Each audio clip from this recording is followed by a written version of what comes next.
If you've been to the Superdome in New Orleans over the last few months, you have no doubt noticed big improvements in the iconic venue. Everything from walking space to improved cell phone service. With the Dome set to host Taylor Swift next weekend, followed by the Super Bowl in February, the $500 million improvements are a welcomed addition for anyone and everyone going to the Dome.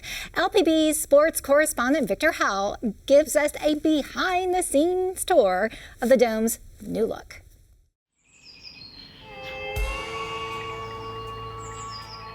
Nothing like coming to an old home with a brand new look, but you feel like that's what we're here talking about here at the Caesars Superdome. And an old friend of mine, good personal friend, Mike Haas, we worked in the business together back in the day. Mike, I appreciate your time. Sure, I love this place. I love showing it off, man. Well, you know what, and you've got a lot to show off. We're standing here on the concourse on the 200 level, but the first thing that comes to mind is space. Right. The space that we're here.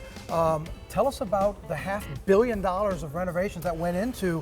You made the old girl look good. We did, you know, so the challenge was you had to get all the bells and whistles. You had to find all the bells and whistles on the inside, but you couldn't touch the iconic character of this exterior. Yep. So that's the challenge for the architects and the builders.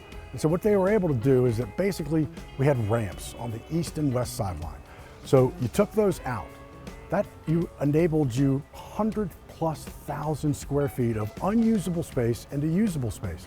This renovation has changed the way people get into the building. We've changed the way they come into the building. We've changed the way they get to the seat. We've changed the viewing experience for many people from their seat. We've changed the way they go to the restroom. We've changed the way they get to concessions and made it better. And we've changed the way and made it more efficient to leave the building.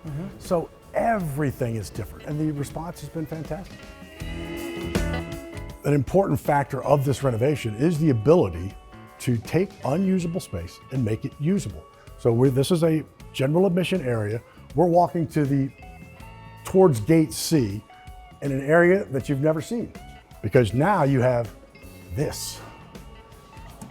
And this is the Legends Club, and it is 70 yards in length. These were where the ramps were. Okay. And so you can't, at the other end of this room is a monitor like this. It's the same, they're in the same club. We're all in the same club. 70 yards. As I say, it's the Derek Carter, Rashid Shaheed touchdown. Absolutely. 70 yards. And it's what we had was the 200 level hallway. Now you have that plus this. It's just amazing. The Saints are a huge partner in this. The Saints paid a third of this renovation. A third of this renovation. The state is a partner, the LSED, those three, that triangle, and they were able to do this with the fan experience driving the train. It was important for the Saints. Now we're standing at the top of section 121. The Saints bench for Saints games is on the opposite side. This would be the visitors bench right here. But why we're standing here is because, as Mike's been talking about the expansion, the space, as we saw out in the foyer earlier, there's also some things you did interior, again, going back to the finding space, that even people sitting here in the corner, section 121, are benefiting from the work. We opened the building up, right? We physically cut out and opened the building up in every corner. This guy in this corner row have never seen these humongous video boards we put in 2016. They've never seen it because of the roof over their head.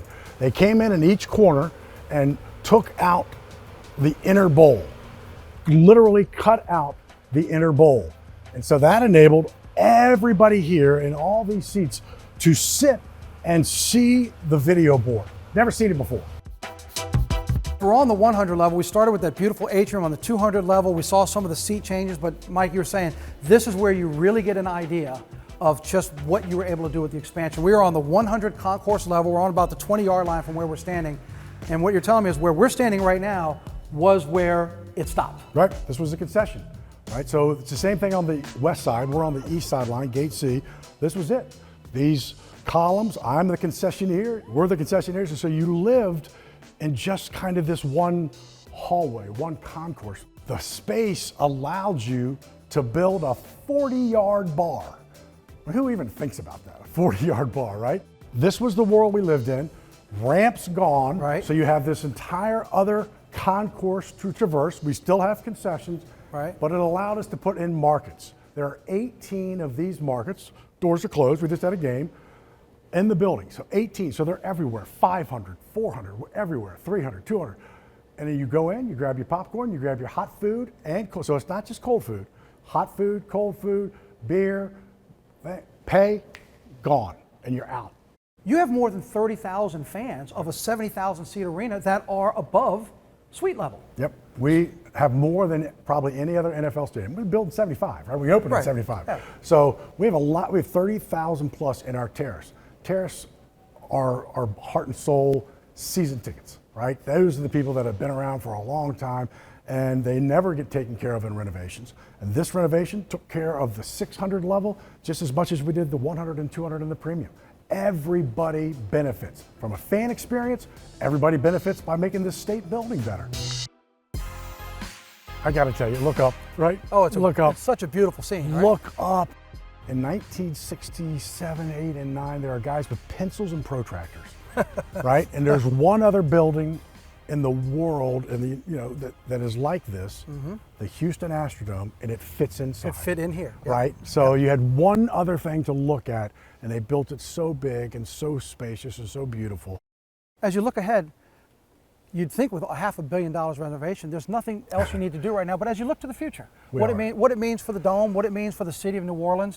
The competition's harder now than ever before. I mean, we used to be in a rotation. Now it is a battleground for college football playoffs, for everything, for Super Bowls, for Final Fours. It is such a battle. It's such a competitive environment. So you had to have this building get to where it is. And right now, I kind of look at this building as a blank canvas. We've seen a lot of open spaces. We're like, all right, fans, tell us where you want to go. Where are you going to congregate? And then we'll follow you. So it's kind of a unique blank canvas to me. But yeah, we're always going to be working to make it better, make the experience better, because it's so easy. And we're just talking about NFL and other things for people to sit at home. You got to make this experience unique.